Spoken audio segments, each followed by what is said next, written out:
we're so honored and happy that we've got Barbara Morgan as a keynote speaker. Um, the session title is From Classroom to Space, A Journey of Education and Exploration with Barbara Morgan. Uh, she will be, I couldn't think of a better person to interview her. It's Bert Dick. So Barbara is a retired NASA astronaut and veteran educator. She was the backup of um, uh, the crew that was on board of the Challenger mission that had a disaster. For those of you that are old enough to remember, um, she was trained, as I told you, as the backup for teacher in space, Krista McAuliffe in 1985. She flew on the space shuttle Endeavour in. Sorry about that. She flew on the space shuttle Endeavour in 2007, contributing to the construction of the International Space Station and logging over 305 hours in space. After 10 years of astronaut service, she retired from NASA to become a distinguished educator in residence at how do we pronounce that? Boys State University, probably, where she continues to mentor the STEM and work with various educational organizations. I wanna call Barbara on stage. Welcome, Barbara, and of course, I wanna call Bert, uh, who's gonna be the interviewer. Don't be harsh with her.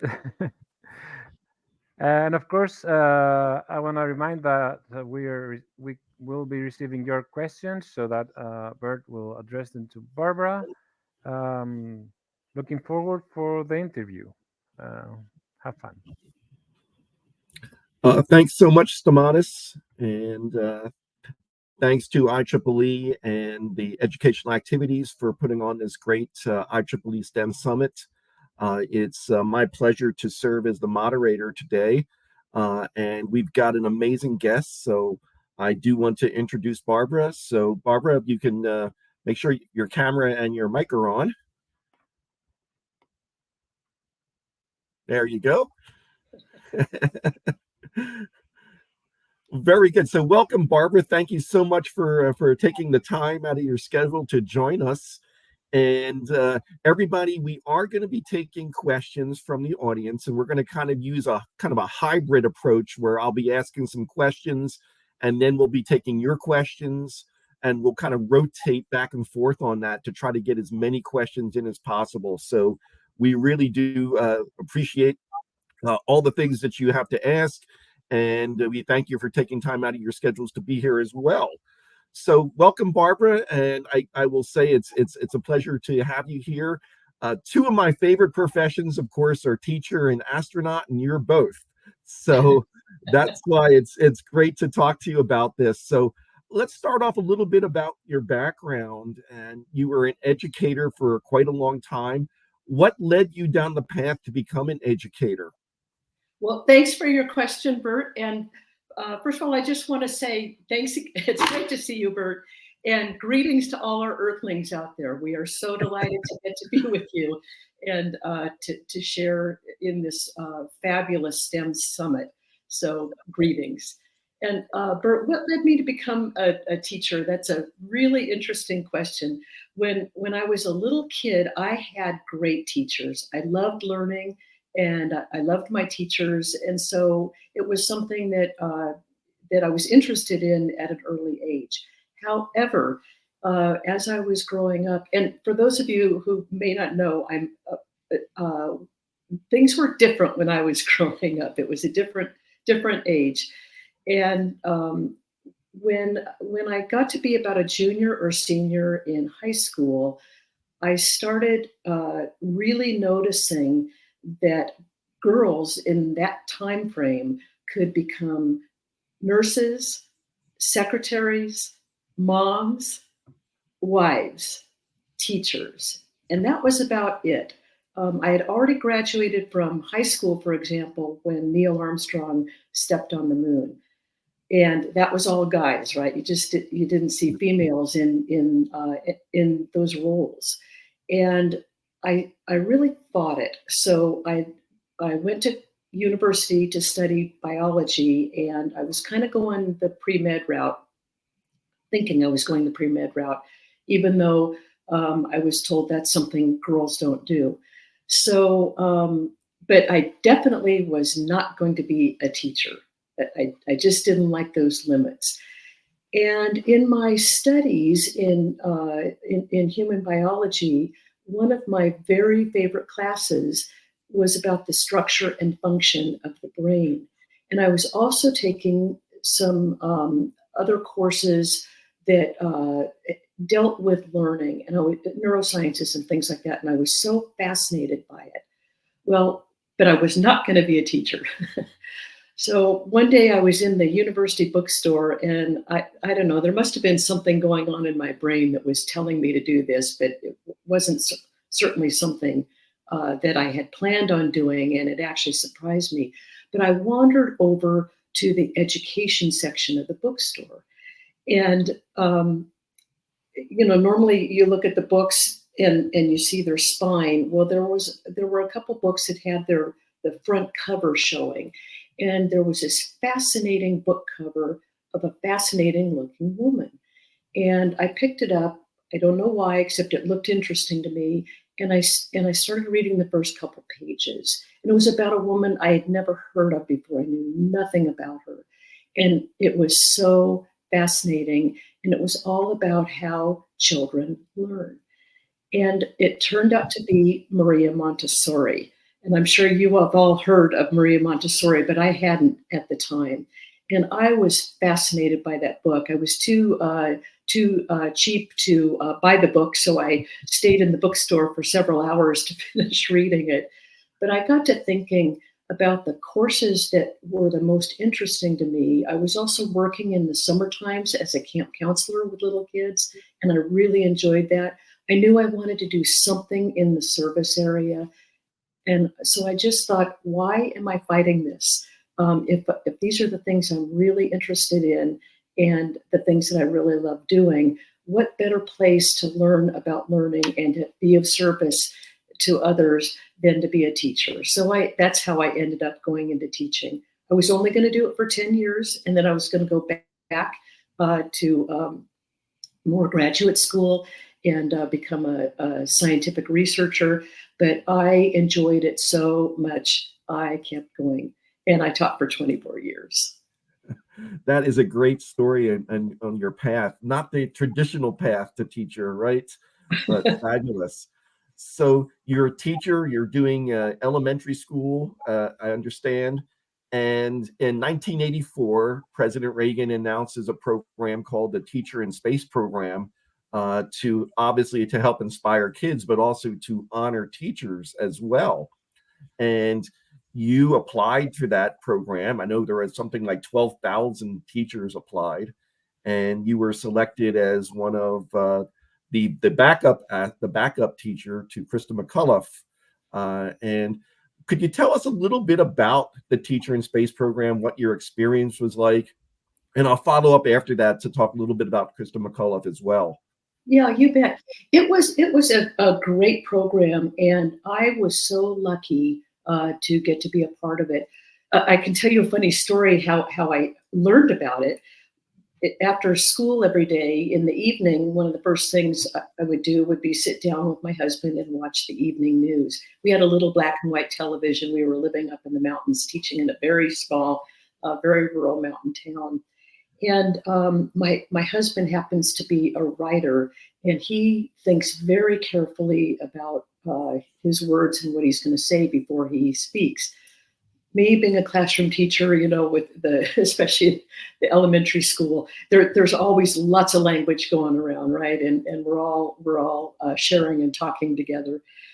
And President Reagan came on the evening news that evening and announced that NASA was going to send a teacher into space. And before I could get the words out of my mouth, Clay jumped up and said, a teacher? Why a teacher? Why not a writer? But it was something that really fascinated both of us. And I said, boy, I'd love to go for this. And I had no idea how to do it. I thought maybe it was some political thing. You were supposed to contact your congressman or your senator. But it was a couple days later, I was reading in several of my professional journals, one for the National Science Teachers Association, one for the International Technology Education Association, and one for the National Council of Teachers of Mathematics. And there in those journals, there was a little advertisement from NASA announcing the Teacher in Space program and saying that every school superintendent would be receiving the application material. So a bunch of us in my school marched over to the district office and met up with our superintendent and let him know about the program. We loved him. He was a fantastic administrator. And so we let Everett know, and Everett said, well, I think you guys are crazy, but of course I will let you know as soon as it comes in. And it did. So we all worked together and applied. I love the Teacher in Space program and its goals, and I will forever be grateful to NASA for this, and to our first and forever Teacher in Space, Krista McAuliffe. There were a couple goals for the Teacher in Space program, and the very first goal was to raise the prestige of the teaching profession. And Bert, you said it beautifully, to honor teachers. At this time, I talked a little bit about what this was like at this day and age, in those days, growing up as a female. But also, it was very interesting. This happened, this announcement was made pretty soon after, like within 6 months or so, of when a federal report came out called A Nation at Risk. And some of you may be very familiar with that. And it talked about how we were at great risk in our country because of our public education system. And it really painted it in a very negative light. And I can tell you, as teachers, as educators, as administrators, everybody wants to make their schools better, and we work hard at it. We want to make our classrooms better.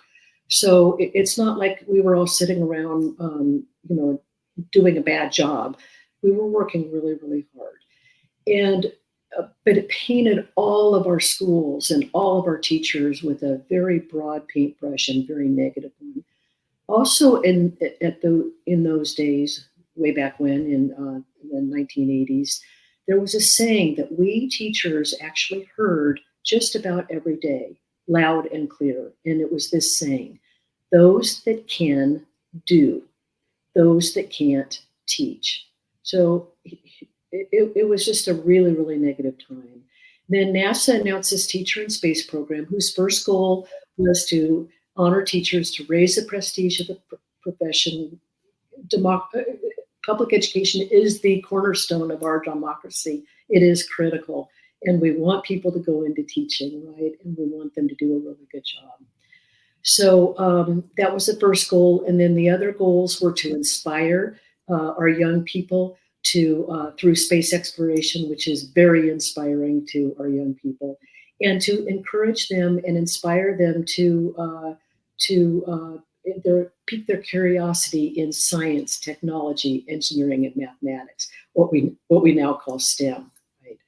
So when every state sent two in our territories, and the Department of Defense schools sent two representatives to NASA, to Washington, D.C. for this program, to get to kind of the beginning parts of this program.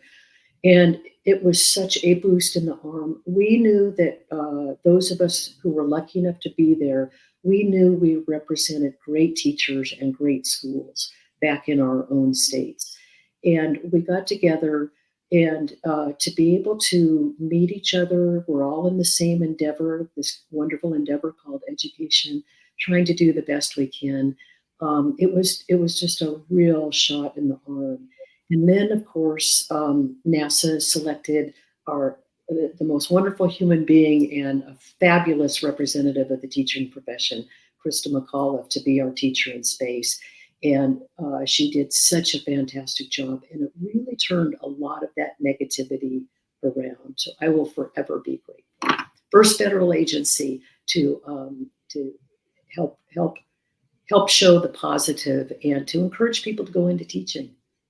Absolutely, very positive. I love the tribute they have to the Challenger astronauts at the Kennedy Space Center in the Atlantis Pavilion, and there's a plaque up there, a quote from Krista McAuliffe about I touch the future, I teach, and that just resonates with me.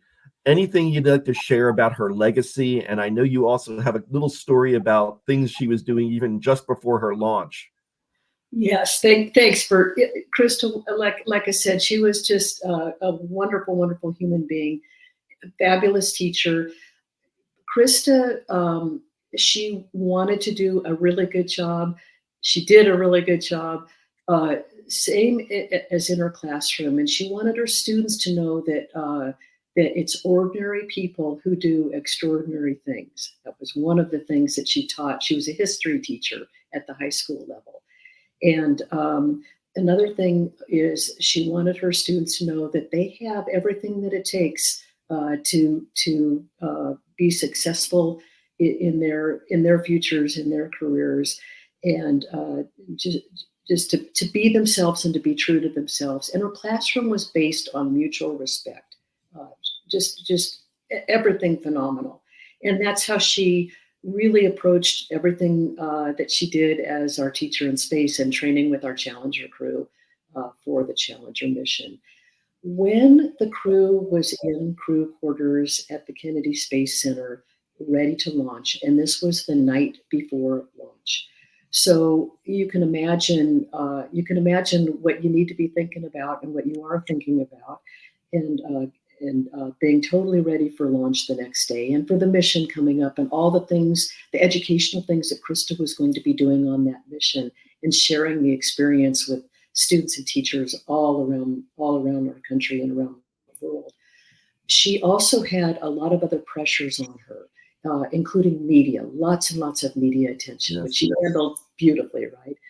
Well, the night before launch, a lot of people don't know this, but she, true teacher, true heart of a teacher, she was also spending time finishing up some letters of recommendation for a couple of her students. One of the students, and just to protect their privacy, I'll just make up their names, but let's say Jonathan, one of her students, he had it made. He was one of those students that did everything right, and really didn't need any letters of recommendation. He was already, knew where he was going to be going to college and what was going to be accepted. And then, and she was finishing up that letter for him. And then she had another student who needed all the help he could get. And Krista was writing finishing up that letter for that student as well. So here with all the pressures of the impending launch, Krista McAuliffe was going into space, still doing the work of a teacher. That is fabulous. Thanks for sharing that, Barbara. I want to turn to one of the questions that came in on the chat here, and it kind of resonates with what you were saying about the role of women as you were growing up. During your career, you've witnessed significant advancements in space exploration and technology. Which one do you think has been the most significant where the role of women has made a difference? Interesting question. That is a great question. Wow, that's a tough one too. Yeah, and by the way, one thing I wanted to say that I forgot to say is I'm so glad our young people are living in this day and age now, where the girls and the boys, and I think it's important for the boys to know this too, because our young people weren't around when women couldn't do these things, but these kids are growing up at a time when the world is open to them and they can do whatever it is they want to do. And I want to put in a thank you to all of you IEEE STEM outreach volunteers. thank you for all you're doing to share your love of your careers, your jobs, your lives, and how you got there with these young people, and helping them see that these are things that they can do too. I just really, really appreciate it. So back to the technology. That's a tough one with technology. One thing that pops in my mind immediately is a lot of it now is awareness. So with the folks like, I hope you all saw the movie Hidden Figures, and it's knowing and bringing out now the fact that women all through the years have contributed in immense ways, and not just women, but other people who are traditionally underrepresented in the STEM fields. They have made so many contributions, and I think now that the word is getting out there, that work, the significance of that work, and who those people were and who those people are being highlighted now, makes a huge difference. There's a brand new, I'm so excited about this organization. There's a brand new organization that's been created in the Washington, D.C. area. And it's the National, I'm going to say this wrong, but the National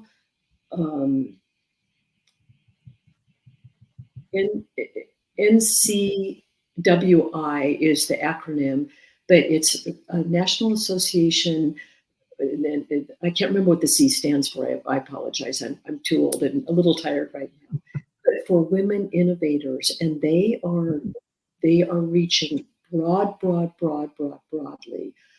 to find all the women innovators, both past, present, and future, and highlight them through basically a virtual museum.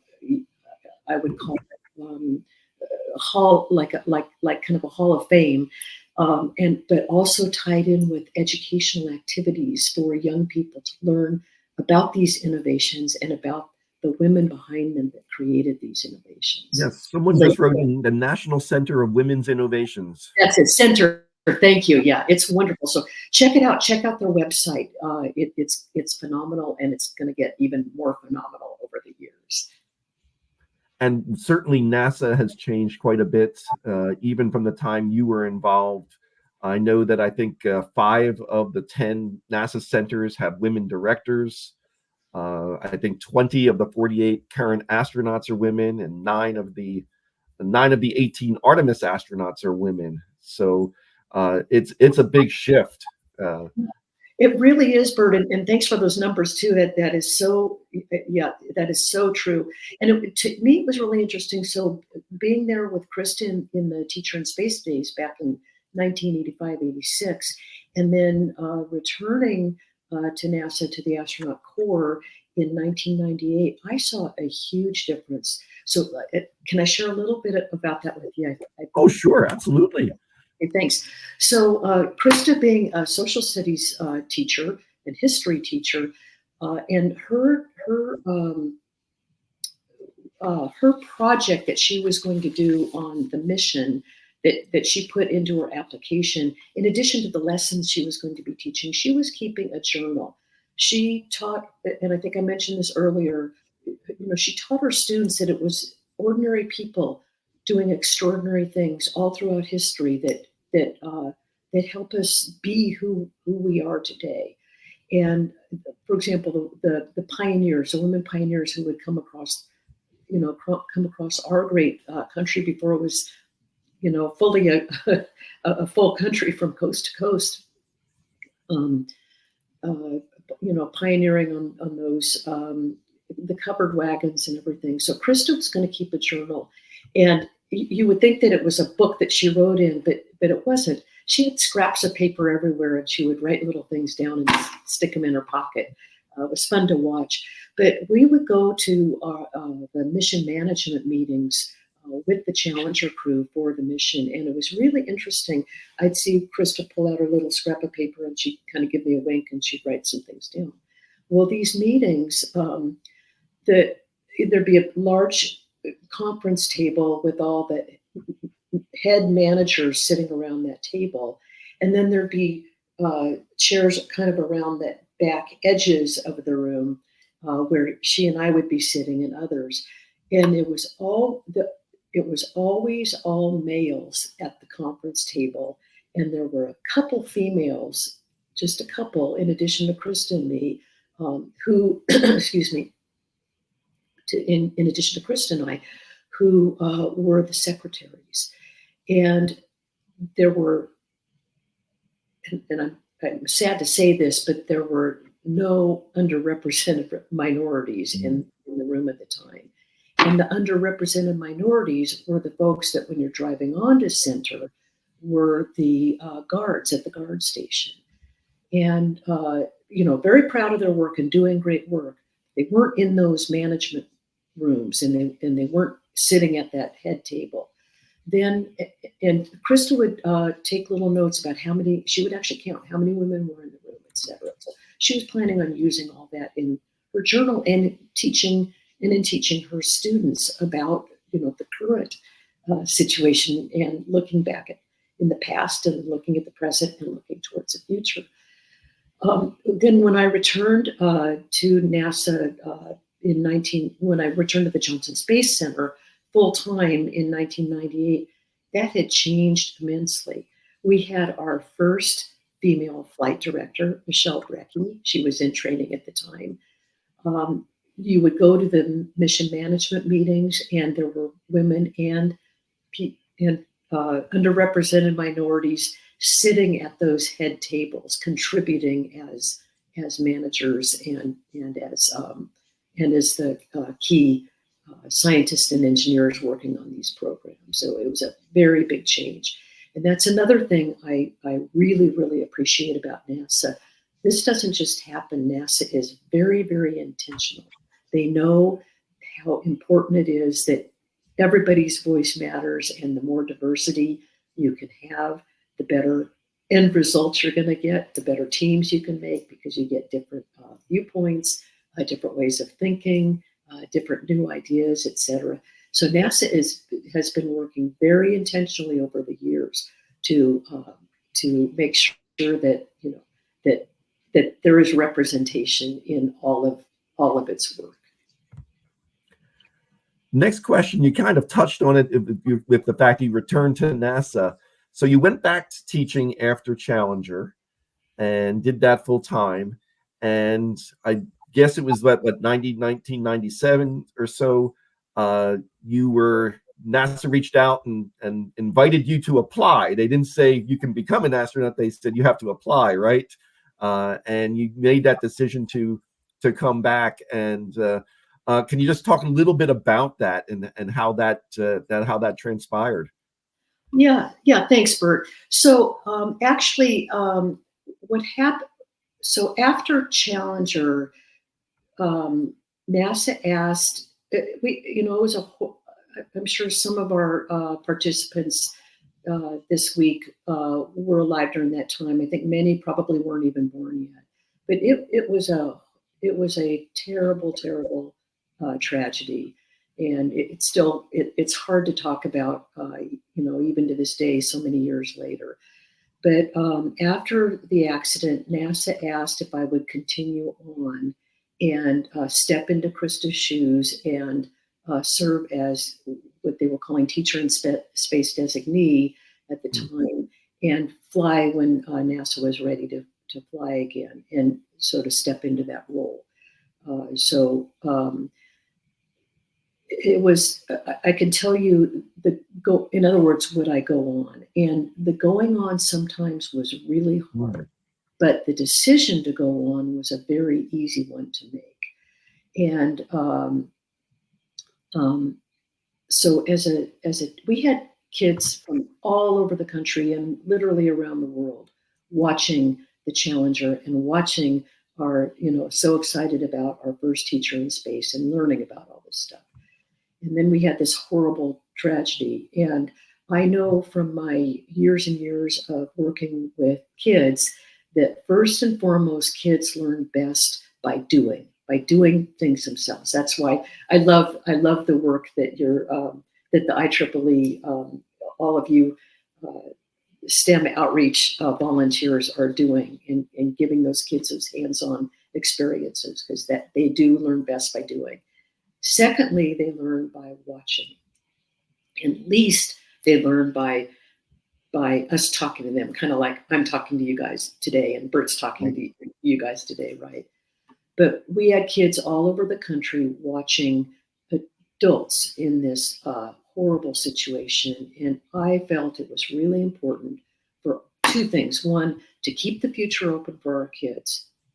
Space exploration, all there is to learn out there, it's lifelong learning, and it's really important. So keeping that open for our young people. And then the second thing was kids watching adults doing the right thing in a terrible, terrible situation. So what is the right thing? Well, figuring out what went wrong and fixing it and keeping that future open. And then even more importantly than that, figuring out what we did wrong as human beings, what we did wrong as an organization, and fixing that, making the future better, and trying to make sure that something like that never happens again. So having that in my head, I just felt it was really important to say yes. And NASA had made a commitment to the education community, and it was, representing all of my colleagues, all of our teachers, the education community making that commitment back to NASA, because the two, space exploration and education, go hand in hand. So it was really easy to make that decision and tell NASA, yes, I will continue on. So I did go back to the classroom, and I taught for many, many more years. I had a partner teacher, and I also at the same time was working part-time NASA headquarters with the education division. So for all those years. And what I didn't know was that it would take many, many years before NASA would decide it's time to do this. And that I thought it was going to be a continuation of Teacher in Space, but they decided to do it differently. Asked me to apply to the new class of astronauts for the 1998 class, or the Penguins as we're called. The Penguins. Okay. The Penguins. That's a funny story too, Bert, I could tell you about. But it was kind of a guinea pig. Can this work? Can this happen? And I worked really hard. I had great classmates. I had great instructors, and did just fine. And I'm so proud. And this is one of the many legacies of Krista. But after my coming in, NASA then actually started a formal program, the Educator Astronaut Program. We brought 3 more teachers in, and there will be more in the future, of course. But I don't know if folks know this, but the chief astronaut now, so the head of all the astronauts, is actually one of those came in as a classroom teacher, Joe Acaba, and he's doing a fantastic job leading the astronaut corps. You mentioned diversity, and astronauts come from many different areas. There are doctors, scientists, engineers from the military. What do you think you brought in as a teacher? Because as you say, you rely on those skill sets, and it's so important when you're up in space to be able to work and bring all that experience together. So just like to see about being an educator and being an astronaut, and what role that played.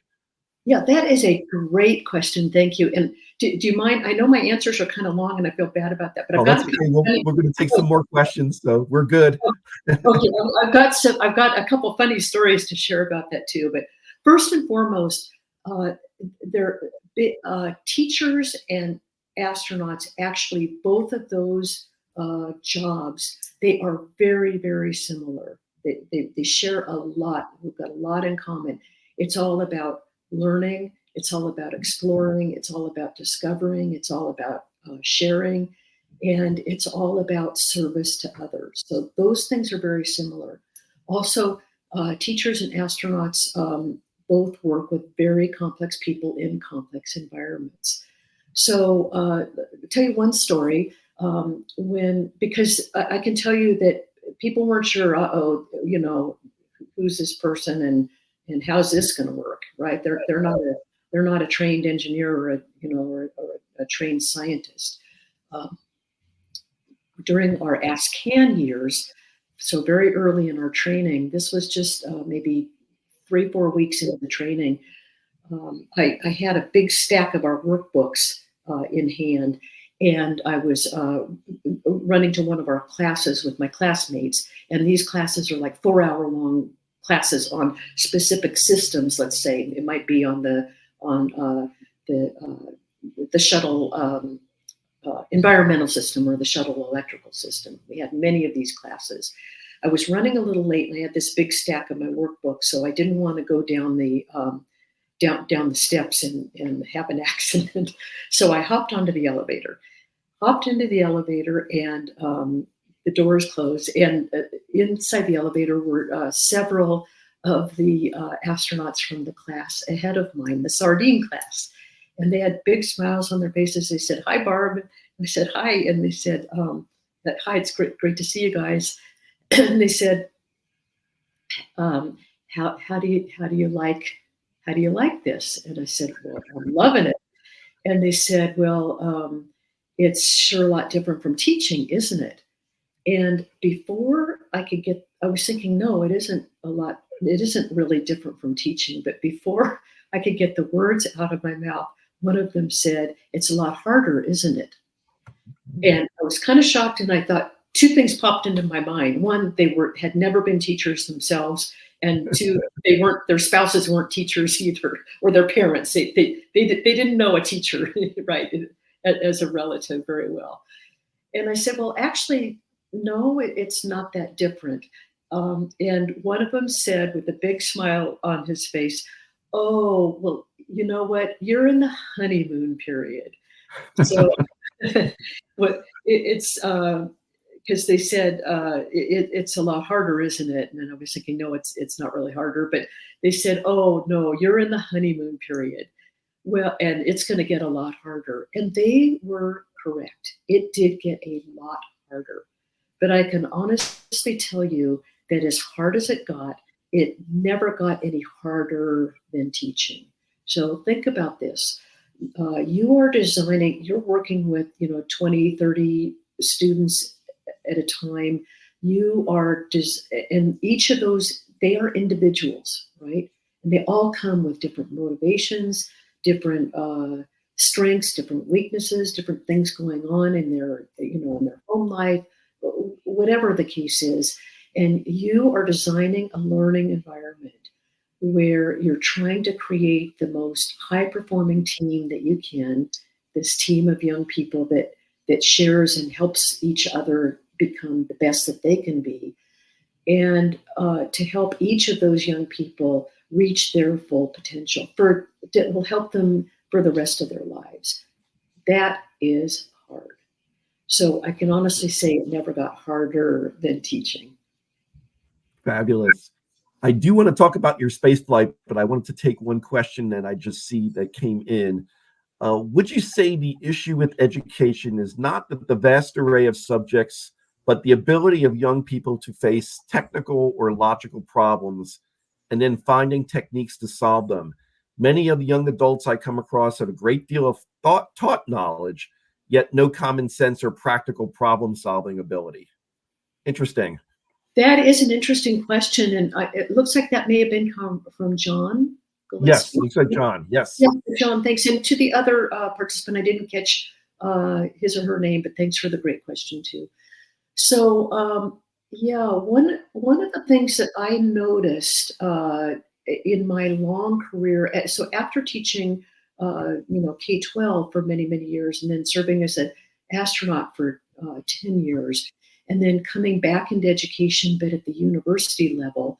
And these university level students that I worked with, they were great, wonderful people. They were the kids that I had taught, years that I would have taught years earlier as young students, and I kind of blame some of this from what I saw on how we taught and what we were doing. So what I noticed, especially towards the end of those about 7, 8 years, 10 years that I was at the university level, was as time went on, the students had great goals in mind, and I'm talking, for example, some of the university students that I worked with, so who were designing. These are engineering and science students and education students who were designing experiments to fly on NASA's microgravity aircraft, and they did. They did a really good job, and their experiments were accepted, and they did a really good job. But I noticed, especially kind of towards the end of my career there, that that they would kind of come to snap decisions about things without really delving deeply into the problems and thinking about kind of like what we do at NASA. What are all the things that can go wrong, and how can you anticipate that time? So I think that might be what John is kind of leading to here, that problem solving and that critical and creative thinking. And the other thing that I noticed, that there was a lot of quick blame. It was easy to blame others, like, oh, well, we didn't, that wasn't our fault. That was somebody else's fault, or not that we hadn't thought it through. And it seemed like they wanted those kind of quick answers. And two things, I realized with the technology that they have grown up with now, it is easy to find really quick answers, right on their cell phones, without having to think too deeply about it, and even without having to think critically. So they're used to having very quick access to information. And then the other part of it, I think, and I'll blame myself and the rest of us who years ago,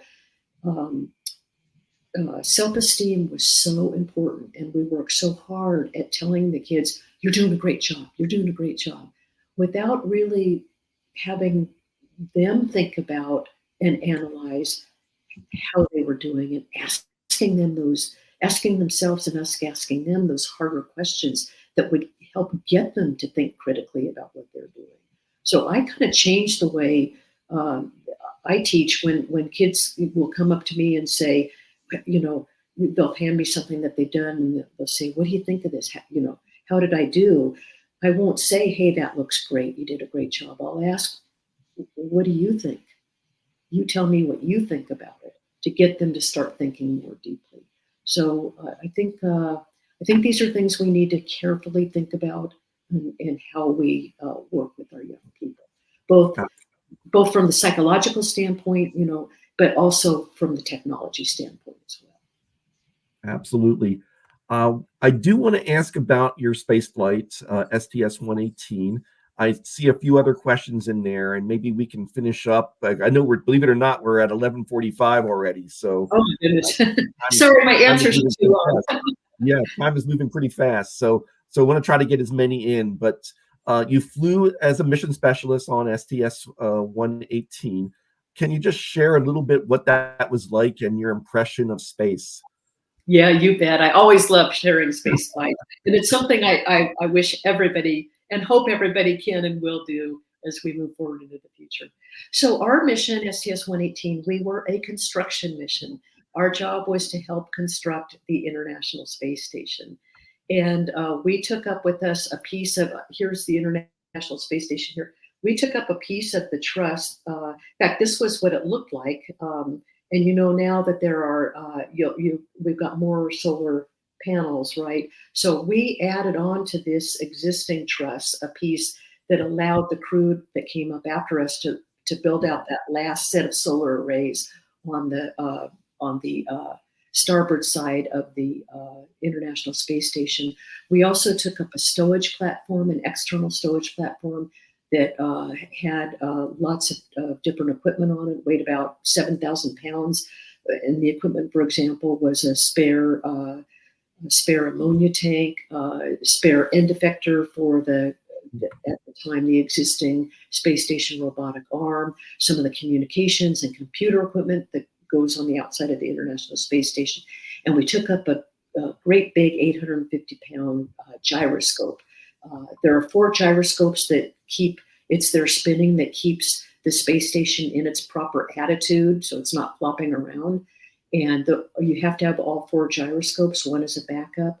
About a month before we were to fly, one of the gyroscopes broke. So our mission changed a little bit. We took up that new gyroscope and did an R&R, we replaced the broken gyroscope with the new gyroscope. Then we also had a space hab, which in many missions before we started constructing the International Space Station and the Columbia mission, that space hab was actually a scientific laboratory. So it's a pressurized module, fits in the payload bay of the space shuttle. It's connected by a tunnel to the pressurized area, the mid deck and the flight deck of the space shuttle, so we can float back, go back and forth and work without having to put on a spacesuit to go outside because you're still internal. For our mission, that was basically a fancy pressurized closet, and we took up about 5,000 pounds worth of crew equipment, spare parts, science equipment, science experiments, etc., that we would load into the International Space Station. It took us about a week to put all that stuff away. And then the second week, we brought back and loaded up to bring back to Earth, loaded up either things like broken equipment that the ground team needed to take a look at, the finished science experiments that the scientists were anxious to get back so that they could study that the crew on orbit had been working on during their part of their mission. So it took about a week to load that all up with about 5,000 pounds of equipment, et cetera, that we were bringing back to Earth.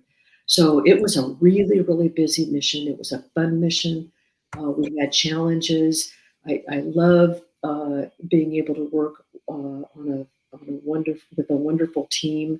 And our team wasn't just those of us on orbit. There are many, many people all around the world who work on these missions. So it was a very large team. But to do something this challenging was very, very rewarding.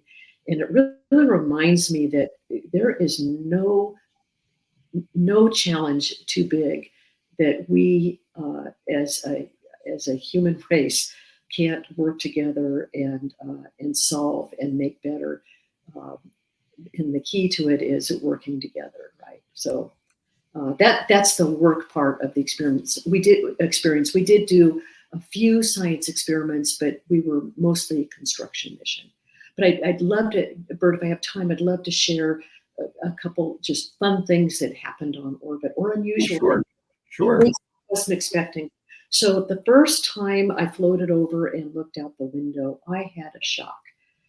This view behind me is one of the views that we took. This was after we had undocked from the space station. You can see up here the tail. So I took this picture, and I was actually in the orbiter, of course, and it was after we had undocked and got this beautiful view of our beautiful planet and our International Space Station as we were backing away.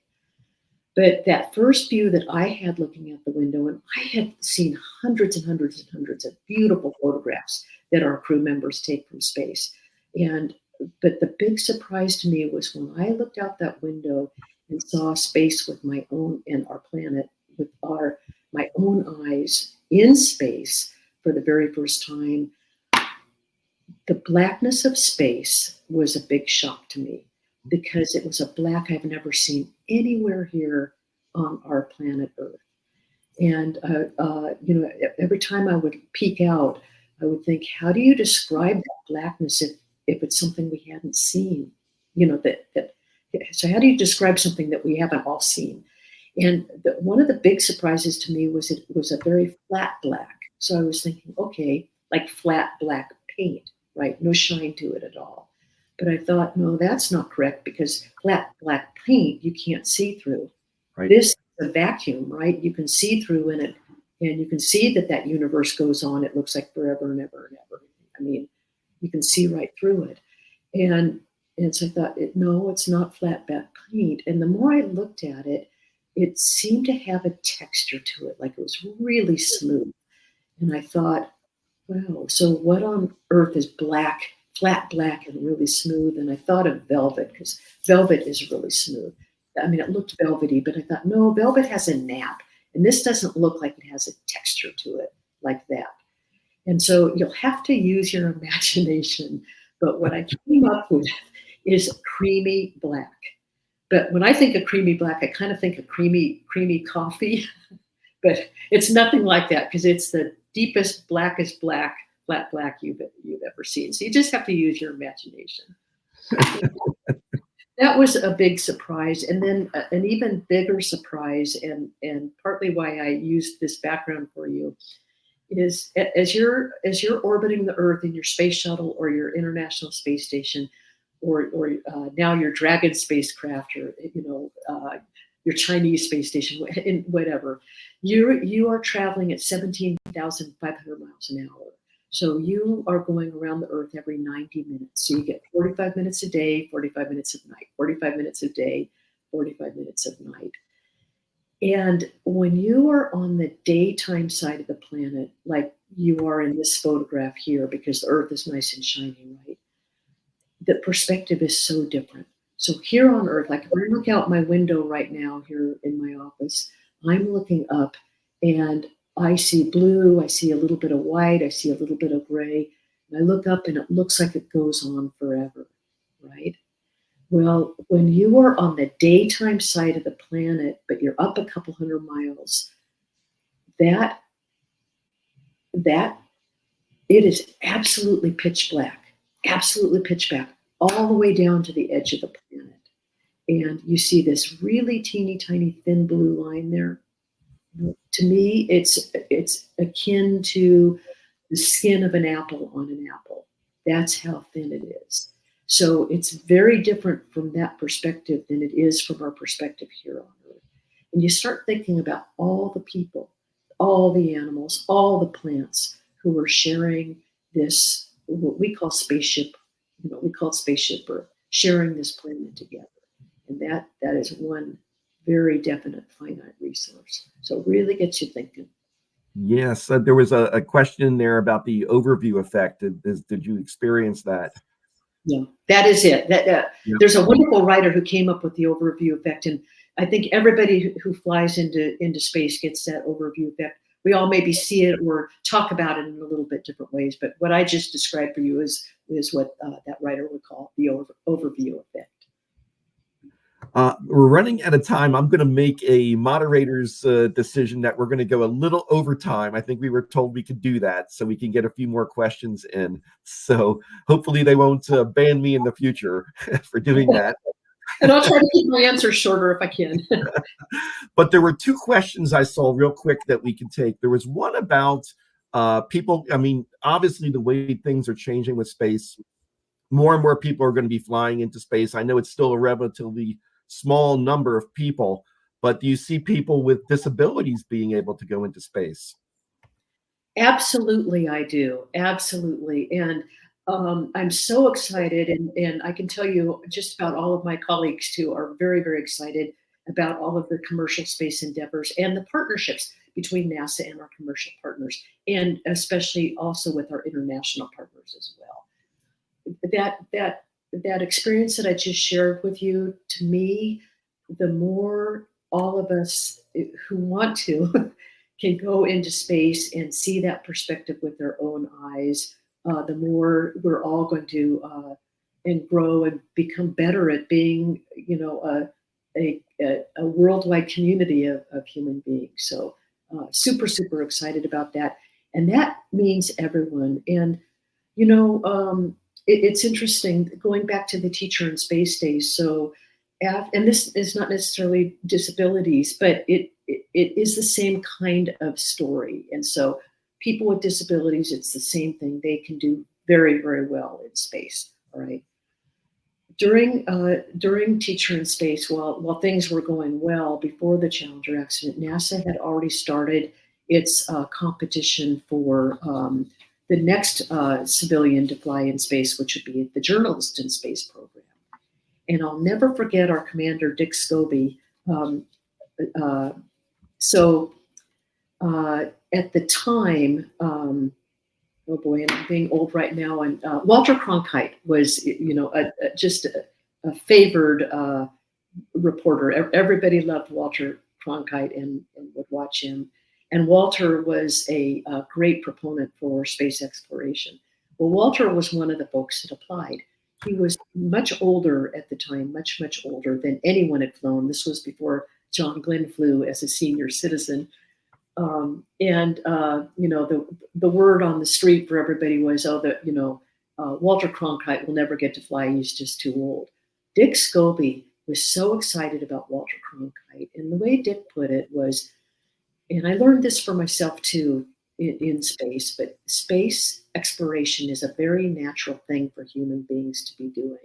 And we ought to treat it just like we do here on planet Earth, and maybe even better. And he was hoping that Walter Cronkite would actually be the journalist who would be selected.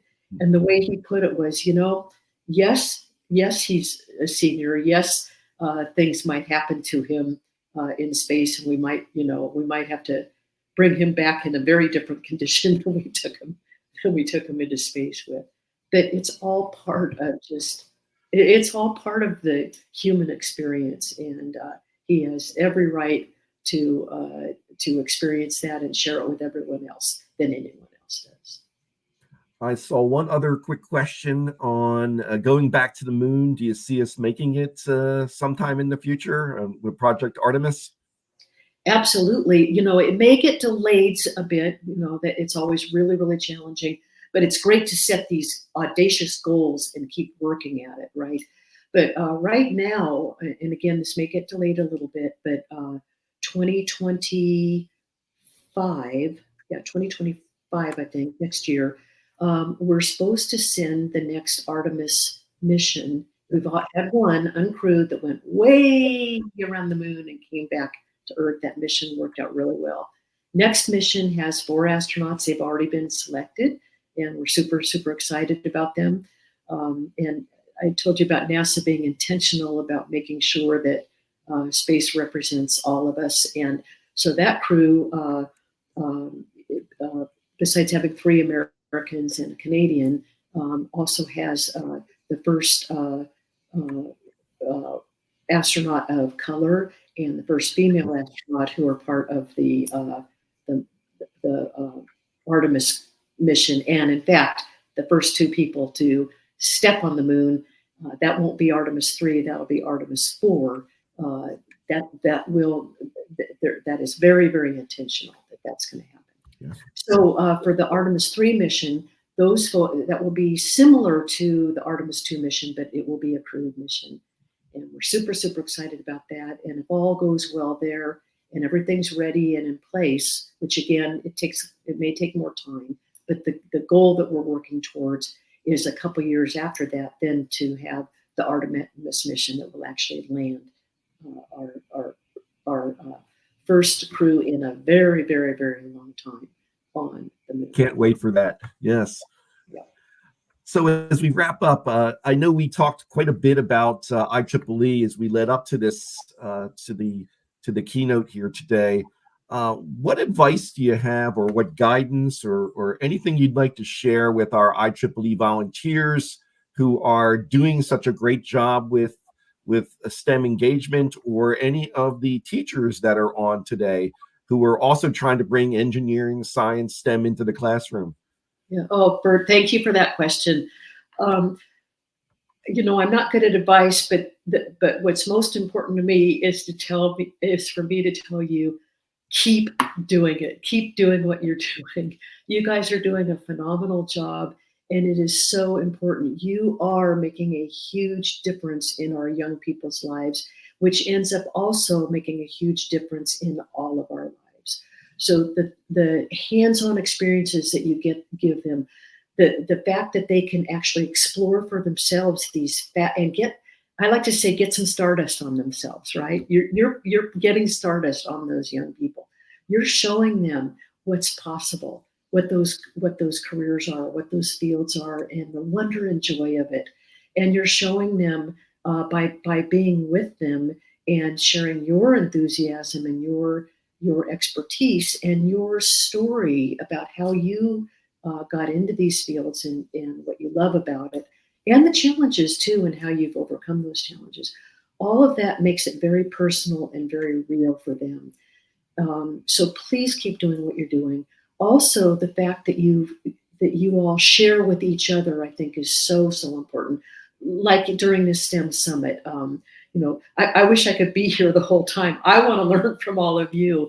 The sessions look fantastic, so keep that sharing. It just it keeps moving it all forward. And then there was something else. Oh boy, there was something else, and it just slipped my mind. Oh yeah, I wanted to tell you that one of the things after I got involved with NASA many years ago with the Teacher in Space program, that I would always take back to my students, because it was something I didn't realize until that time. But there are our young people have a lot of different people in their lives. Some have it better than others. But I wanted every single student to know that there are people all over the world who they may never meet, who care very deeply about them and care very deeply about their futures. And to me, that's what you all are representing too in the work that you do. So you truly are changing lives and making them better, one student, one classroom at a time. I so appreciate it. So keep up the great work. Absolutely.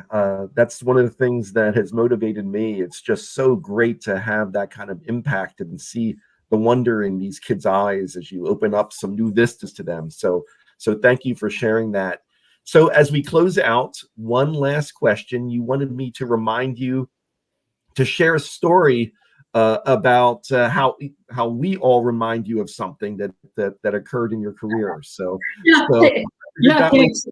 Yeah, well, I'll try to make this quick, but do you mind? This is actually another real spaceflight story. I call it a little space story.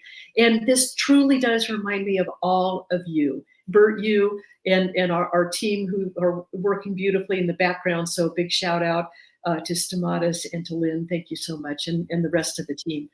And thank you, Bert, so much. This has been a lot of fun.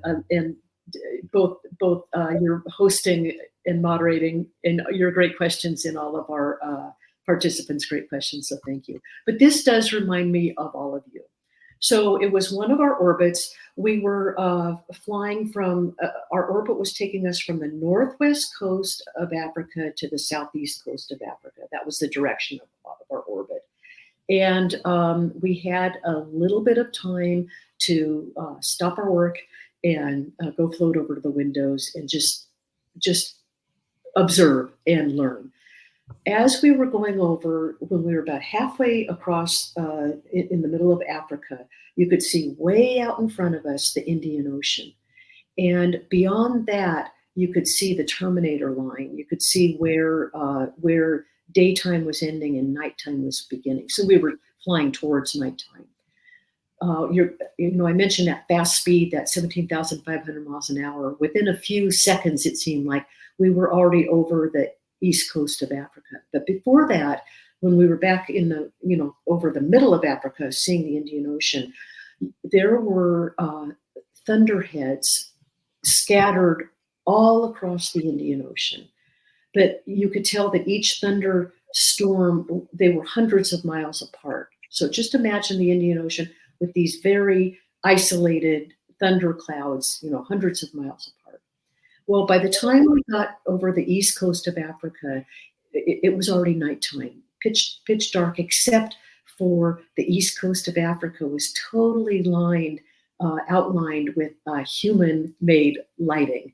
And that was fascinating to me. And I realized, wow, no matter where on this planet, no matter what continent you're on, people love living on the coast, right? But then by the time that was behind us and we were over the top of the Indian Ocean, it was absolutely pitch black. All of a sudden, one of those thunder clouds let loose its lightning.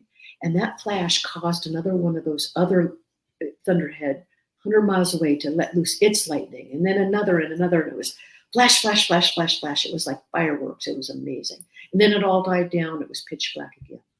We had enough time to see that happen one more time, but this time it was a totally different thunderhead who let loose its lightning, and it caused another one to let loose its lightning. So flash, flash, flash, flash, flash, all over again. And from that experience, I learned a couple things. I do live in the mountains, and we are always being told about isolated thunderstorms. You know, you turn on the evening news, it says, you know, be prepared for isolated thunderstorms. I don't believe the weather person anymore because there is no such thing as isolated thunderstorms. They are parts of enormous systems. So that was the first thing. The second thing was these enormous systems, they have so much energy that they're sharing, and they're sharing and inspiring each other. And that's what reminds me about all of you participating in this IEEE STEM Summit. We are all connected. And it goes back to that thin blue line too. We are all connected on this beautiful planet that we live on. And that energy that you share with each other, these things that you're, the content and the techniques that you're sharing, it's all connected. So I hope when this 3-day summit is over, you'll remember the other folks that you're working with and learning with at the summit today, and know that you guys, we are all connected, and take that back with you. So thank you all. And Bert, thank you so much for this really fun session. It really was. It went really fast. So thank you so much, Barbara. Back when I remember watching everything about the Teacher in Space program, I never thought all these years later I would get a chance to know you and meet you. So it has been a wonderful experience. So thank you for all you do for education, for your work as an astronaut, and inspiring the next generation. So I see Stamatis is back on. So everybody, thank you for joining us. I hope you enjoyed it. And again, I thank IEEE Educational Activities, and especially our Pre-University Education Coordinating Committee and all the staff involved in putting this great summit on. So everyone, thank you so much for joining us. Thank you so much. It was such an honor and so captivating. I had, you know, things to do on the background for the summit, and I was so focused. I have to rush now. Great. Thank you.